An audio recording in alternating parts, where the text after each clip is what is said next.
Hello everyone, welcome back to PCS mind. दोस्तों, BPSC special series में आप सभी का स्वागत है। आज की क्लास में हम कवर करने वाले हैं बिहार की जितनी भी फेमस पर्सनैलिटी हुई हैं, लाइक गौतम बुद्ध, महावीर स्वामी, डॉक्टर राजेंद्र प्रसाद, चंद्रगुप्त मौर्य। तो जितनी भी फेमस पर्सनैलिटी हुई हैं प्राचीन काल से लेकर अब तक, आज की क्लास में आपकी कवर हो जाएंगे। इसके अलावा बिहार से रिलेटेड जितना भी मिसलेनियस फैक्ट हैं, जहाँ से आपके एग्जाम में क्वेश्चंस बार बार पूछे जाते हैं, तो उनको भी हम आज की क्लास में कवर करेंगे। इसीलिए आपको क्लास को अंत तक पूरा देखना है। तो फ्रेंड्स, इस मैगजीन में टोटल आपके 11 चैप्टर थे, 11 चैप्टर थे, जिसमें सबसे पहला चैप्टर था आपका बिहार सामान्य परिचय, तो ये आपका हो चुका है। दूसरा चैप्टर था बिहार का इतिहास, तीसरा चैप्टर था बिहार का भूगोल, चौथा चैप्टर था बिहार की अर्थव्यवस्था, पांचवा चैप्टर था बिहार में पर्यटन, छठा था बिहार की जनगणना 2011, सातवां था बिहार की राज्य व्यवस्था, देन आठवां था आपका बिहार में कला एवं संस्कृति। तो आपके यहाँ पर टोटल 8 चैप्टर अभी तक कवर हो चुके हैं और इसकी प्लेलिस्ट इसी चैनल पर बना दी गई है। तो अभी तक अगर आपने इन क्लासेस को नहीं देखा है तो आप इसी चैनल की प्लेलिस्ट में जाकर इन क्लासेस को भी जरूर से देख लेना। और आज की क्लास में हम कवर करने वाले हैं आपका 9th और 10th चैप्टर। 9th चैप्टर है आपका बिहार की जितनी भी फेमस पर्सनैलिटी हुई हैं, जो भी प्रमुख व्यक्तित्व हैं बिहार से रिलेटेड, उनको हम आज की क्लास में कवर करेंगे। इसके अलावा जो बिहार विशेष विविध जो भी मिसलेनियस फैक्ट हैं बिहार राज्य से रिलेटेड, उनको भी हम आज की क्लास में कवर करेंगे। और यहाँ से आपके एग्जाम में बार बार क्वेश्चन पूछे जाते हैं। इसके बाद आपका सिर्फ एक चैप्टर बचेगा जो कि मोस्ट इंपॉर्टेंट है, इसको आपको जरूर देखना है। इसमें क्या है ये चैप्टर, देखिए, बीपीएससी प्रश्नावली। तो 47th बीपीएससी से लेकर 67th बीपीएससी तक जितना भी बिहार पीसीएस में प्रीवियस ईयर क्वेश्चंस पूछा गया है, इनको यहाँ पर बहुत ही सिंपल वे में समझाया गया है। सिंपल वे में इनकी सारी इंफॉर्मेशन को यहाँ पर दिया गया है इस 11th चैप्टर में। तो इस 11th चैप्टर को आपको बिल्कुल मिस नहीं करना है, इसकी वीडियो आपको जरूर देखनी है, जो कि हमारी नेक्स्ट क्लास होने वाली है। चलिए फिर स्टार्ट करते हैं आज की क्लास को। लेकिन फ्रेंड्स, क्लास को स्टार्ट करने से पहले अगर आप इस चैनल पर नए हैं तो प्लीज़ चैनल को सब्सक्राइब ज़रूर कर लेना।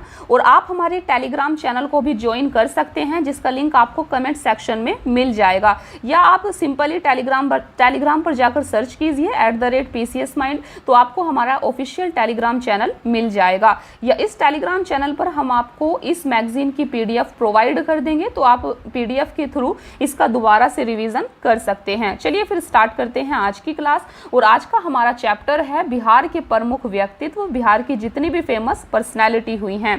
तो सबसे पहले हम बात करेंगे प्राचीन काल की। प्राचीन काल में सबसे फेमस पर्सनैलिटी थी गौतम बुद्ध। तो गौतम बुद्ध के बारे में अभी हम जानेंगे। देखिए, गौतम बुद्ध बौद्ध धर्म के संस्थापक गौतम बुद्ध थे। उनका जन्म 563 ईस्वी पूर्व में हुआ।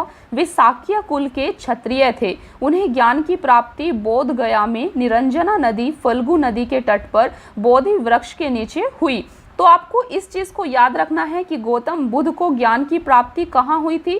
बोध गया में हुई थी। कौन सी नदी के किनारे हुई थी? निरंजना नदी या फल्गु नदी के तट पर हुई थी, बोधि वृक्ष के नीचे। इस फैक्ट को आपको यहाँ पर याद रखना है। और उनको 483 ईस्वी पूर्व में कुशीनगर में महापरिनिर्वाण की प्राप्ति हुई। इट मीन्स कि उनकी डेथ हो गई।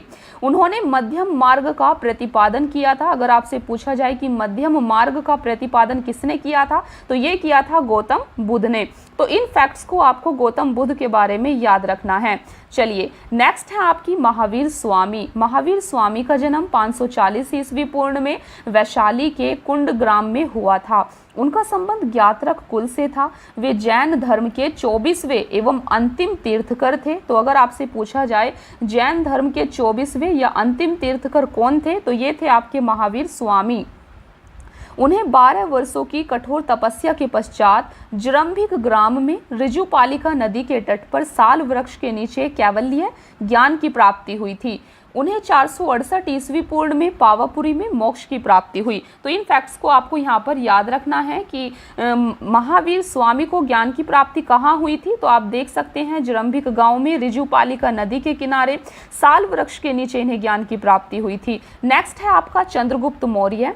चंद्रगुप्त चाणक्य की सहायता से नंद वंश को समाप्त कर 321 ईस्वी पूर्व में चंद्रगुप्त मौर्य ने मौर्य वंश की स्थापना की। उन्हें प्रथम बार भारत के विशाल साम्राज्य को संगठित रूप प्रदान किया। तो ये थे आपके चंद्रगुप्त मौर्य। नेक्स्ट है आपके चाणक्य। चाणक्य को कौटिल्य के नाम से भी जाना जाता है। चंद्रगुप्त मौर्य के राजनीतिक गुरु एवं प्रधानमंत्री चाणक्य थे। उन्होंने राजनीतिक एवं प्रशासनिक विषय पर आधारित अर्थशास्त्र की रचना की थी। तो अर्थशास्त्र के लेखक कौन थे, चाणक्य या फिर कौटिल्य, ये आपको याद रखना है।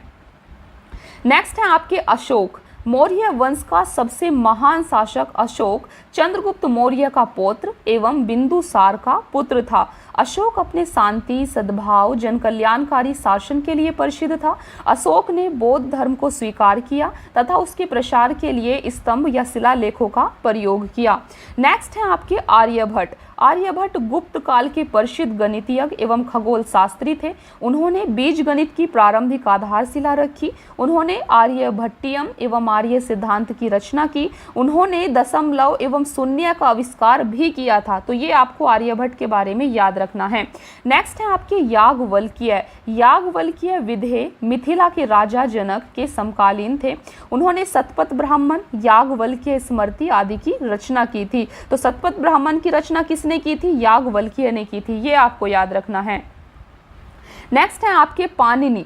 तो पाटलिपुत्र निवासी पाणिनि ने प्रसिद्ध संस्कृत व्याकरण अष्टाध्यायी की रचना की थी। अष्टाध्यायी की रचना किसने की थी, ये अक्सर आपके एग्जाम में पूछा जाता है, पाणिनि ने की थी।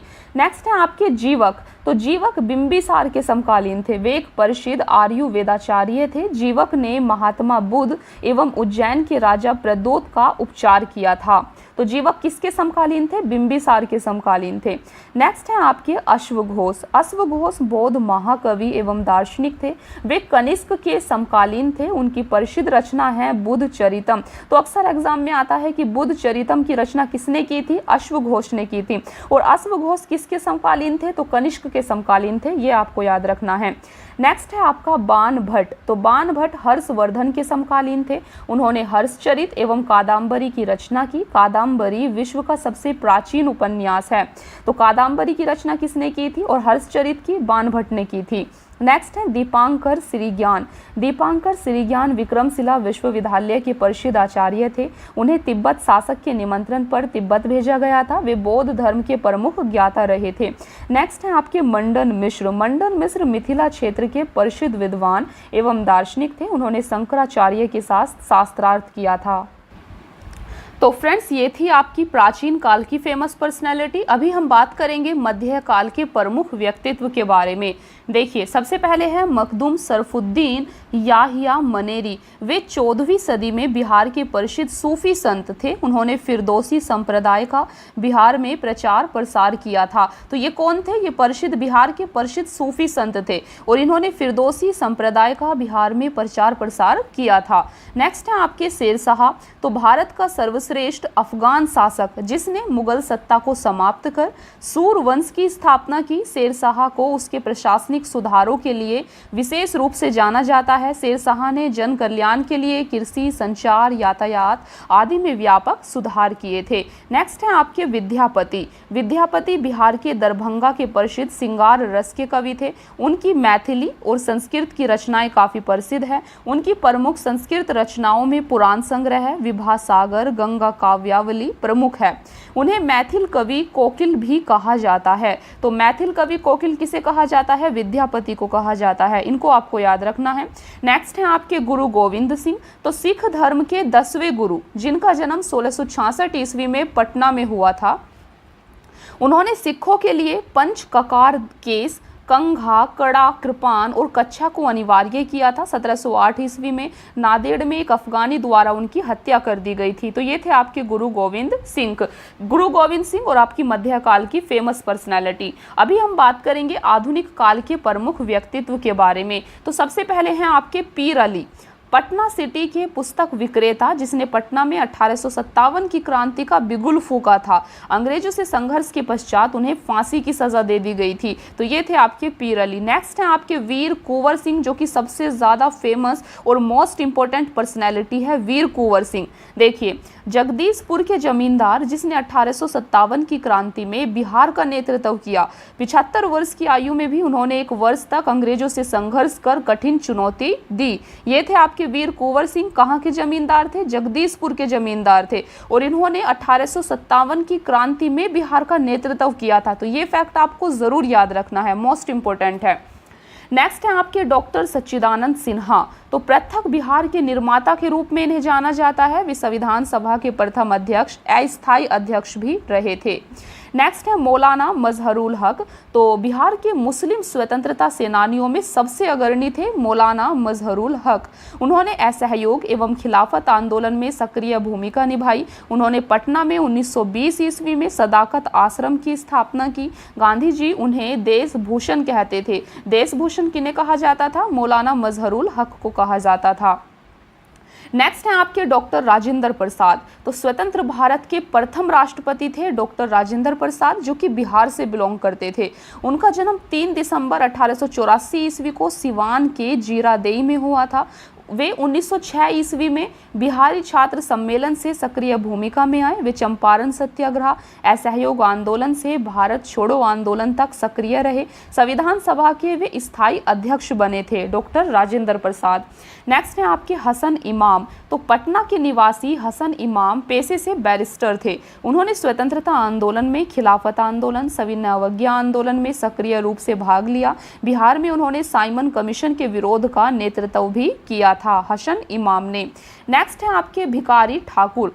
भिखारी ठाकुर का जन्म 1887 ईस्वी में सारण के कुतुबपुर में हुआ था। वे भोजपुरी के लोक गायक, लोक कलाकार थे। उन्हें भोजपुरी का शेक्सपियर कहा जाता है। विदेशिया इनकी सबसे प्रसिद्ध कृति थी। तो भोजपुरी का शेक्सपियर किन्हें कहा जाता है? भिखारी ठाकुर को कहा जाता है। और इनकी प्रसिद्ध कृति है विदेशिया, जो आपको याद रखनी है। नेक्स्ट है सर सुल्तान अहमद। तो वे पटना विश्वविद्यालय के प्रथम भारतीय कुलपति थे। वे 1937 ईस्वी में वायसराय की कार्यकारी परिषद के सदस्य बने। 1941 ईस्वी में वे भारत सरकार में विधि सदस्य नियुक्त हुए थे।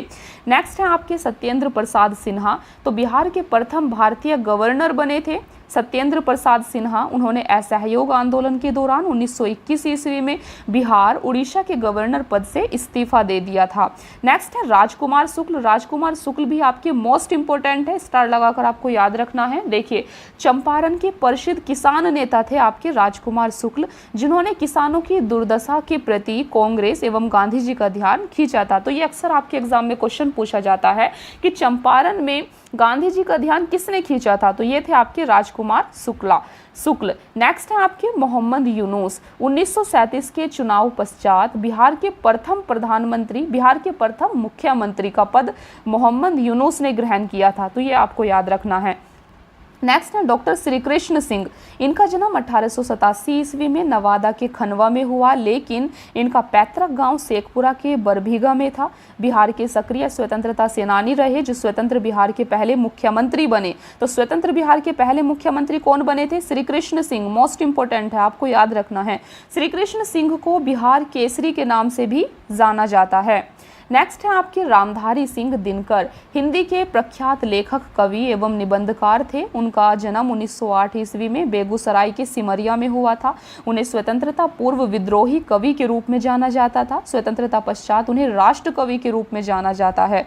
उनकी प्रमुख रचनाएं हैं कुरुक्षेत्र, उर्वशी, हुंकार, रेणुका, रसवंती आदि। तो ये थे आपके रामधारी सिंह दिनकर। नेक्स्ट है फणीश्वर नाथ रेणु। इनका जन्म 1921 ईस्वी में अररिया जिले में फारबिसगंज के ओराही में हुआ था। हिंदी उपन्यासों में उन्हें आंचलिक लेखक के रूप में जाना जाता है। उनकी प्रमुख रचना है मैला आंचल। तो मैला आंचल किसकी प्रमुख रचना है? फणीश्वर नाथ रेणु की, आपको याद रखना है। नेक्स्ट है आपके अनुग्रह नारायण सिन्हा। इनका जन्म 1887 में औरंगाबाद के पोईवा में हुआ था। उन्होंने 1917 के चंपारण सत्याग्रह में गांधी जी का साथ दिया। स्वतंत्रता पश्चात उन्होंने बिहार सरकार में मंत्री का पद संभाला। उन्हें बिहार विभूति की संज्ञा दी जाती है। नेक्स्ट है आपके जयप्रकाश नारायण। इनका जन्म 1902 में बिहार के सारण के सिताब दियारा गांव में हुआ था। लोक नायक के नाम से प्रसिद्ध जयप्रकाश नारायण का राजनीतिक जीवन सविनय अवज्ञा आंदोलन से प्रारंभ हुआ था। उन्होंने 1942 की क्रांति में विशेष भूमिका निभाई। उन्होंने आजाद दस्ता का गठन किया। स्वतंत्रता पश्चात 1975 ईस्वी में उन्होंने संपूर्ण क्रांति का नेतृत्व किया। 1965 ईस्वी में उन्हें मैग्सेसे पुरस्कार दिया गया था। जयप्रकाश नारायण बिहार की मोस्ट फेमस पर्सनैलिटी है। इनके बारे में आपको सभी पॉइंट्स को अच्छे से याद करना है। नेक्स्ट है आपके स्वामी सहजानंद सरस्वती, ये भी मोस्ट इंपॉर्टेंट है। स्वामी सहजानंद सरस्वती को भारत के किसान आंदोलन का जनक कहा जाता है। उन्होंने सन्यासी जीवन व्यतीत करते हुए किसानों के अधिकारों के लिए संगठन का नेतृत्व किया। 1929 ईस्वी में उन्होंने बिहार प्रांतीय किसान सभा का गठन किया था। तो बिहार प्रांतीय किसान सभा का गठन कब और किसने किया था? 1929 ईस्वी में स्वामी सहजानंद सरस्वती ने किया था और ये किसान आंदोलन के जनक थे, आपको याद रखना है। उन्होंने 1936 ईस्वी में भारतीय किसान सभा की स्थापना की। उन्होंने हुंकार पत्रिका में अपने विचार प्रस्तुत किए। नेक्स्ट है आपके कर्पूरी ठाकुर, इनका जन्म 1924 ईस्वी में बिहार के समस्तीपुर में हुआ था। उन्हें गरीबों के मसीहा के रूप में जाना जाता है। स्वतंत्रता पश्चात वे बिहार के दूसरे उप मुख्यमंत्री बने। बाद में वे 1970 ईस्वी में मुख्यमंत्री बनते हैं। नेक्स्ट है आपके राहुल सांकृत्यायन, तो वे हिंदी के प्रमुख साहित्यकार थे। इनका मूल नाम केदारनाथ पांडे था। उनका जन्म 1893 ईस्वी में उत्तर प्रदेश के आजमगढ़ में हुआ था। उनके ज्ञान भंडार के लिए उन्हें महापंडित की उपाधि दी गई थी। उन्होंने बिहार में किसान आंदोलन में प्रमुखता से भाग लिया। उन्होंने सिवान के अंबारी अनवरी सत्याग्रह का नेतृत्व किया था। नेक्स्ट है आपके खान बहादुर खुदा बख्श खां, इनका जन्म 1842 में सिवान के उखई में हुआ था। उन्होंने पटना के प्रसिद्ध खुदा बख्श लाइब्रेरी की स्थापना की। स्वतंत्रता पश्चात इसे राष्ट्रीय धरोहर मानते हुए 1969 ईस्वी में संसद द्वारा पारित प्रस्ताव के तहत इसका नियंत्रण भारत सरकार द्वारा किया जाने लगा। नेक्स्ट है रामवृक्ष बेनीपुरी, इनका जन्म 1899 में मुजफ्फरपुर के बेनीपुर गांव में हुआ था। इन्होंने स्वतंत्रता आंदोलन में सक्रिय भूमिका निभाई और जेल भी गए। उन्होंने युवक नामक समाचार पत्र का संपादन किया। उनकी प्रमुख रचना माटी की मूर्तें, चिता के फूल, संघमित्रा, तथागत आदि हैं। ये काफी इंपॉर्टेंट है, इनकी रचनाएं आपको याद रखना है। नेक्स्ट है आपके नागार्जुन, इनका वास्तविक नाम वैद्यनाथ मिश्र था। इनका जन्म 1911 ईस्वी में मधुबनी के सतलखा गांव में हुआ था। नागार्जुन ने हिंदी, मैथिली, संस्कृत एवं बांग्ला में अपनी मौलिक रचनाएं लिखी। उनकी प्रसिद्ध रचनाएं थी युगधारा, प्यासी पथराई आंखें, बलचनामा, सतरंगे पंखों वाली, तालाब की मछलियां आदि इनकी प्रसिद्ध रचना थी नागार्जुन की। नेक्स्ट है बिस्मिल्लाह खां, तो उस्ताद बिस्मिल्लाह खां का जन्म 1916 ईस्वी में बक्सर के डुमराव गांव में हुआ था। वे शहनाई वादन के लिए विश्व प्रसिद्ध थे। उन्होंने प्रथम स्वतंत्रता दिवस 15 अगस्त 1947 पर लाल किले में शहनाई वादन किया था। 2001 ईस्वी में उन्हें भारत रत्न से सम्मानित किया गया था। तो बिस्मिल्लाह खां को भारत रत्न से कब सम्मानित किया गया था? 2001 ईस्वी में। तो फ्रेंड्स, यहाँ पर आपकी बिहार की जितनी भी फेमस पर्सनालिटी थी, यहाँ पर आपका ये चैप्टर समाप्त हो जाता है। और नेक्स्ट चैप्टर है आपका बिहार विशेष विविध, जहाँ पर हम बिहार से रिलेटेड मिसलेनियस फैक्ट को यहाँ पर डिस्कस करेंगे, जो कि काफ़ी इंपॉर्टेंट फैक्ट हैं। लेकिन फ्रेंड्स, आज की क्लास में इतना ही। मिलते हैं फिर नेक्स्ट क्लास में। और फ्रेंड्स, अगर आप इस मैगजीन की PDF लेना चाहते हैं तो आप हमारे टेलीग्राम चैनल को ज़रूर ज्वाइन कर लेना @PCS Mind। इसका लिंक आपको कमेंट सेक्शन में पिंड मिल जाएगा, तो वहाँ से आप टेलीग्राम चैनल को ज़रूर ज्वाइन कर लेना। यहाँ पर हम आपको इस मैगजीन की PDF शेयर कर देंगे। तो thank you so much friends, keep watching, please like, share and subscribe. Thank you.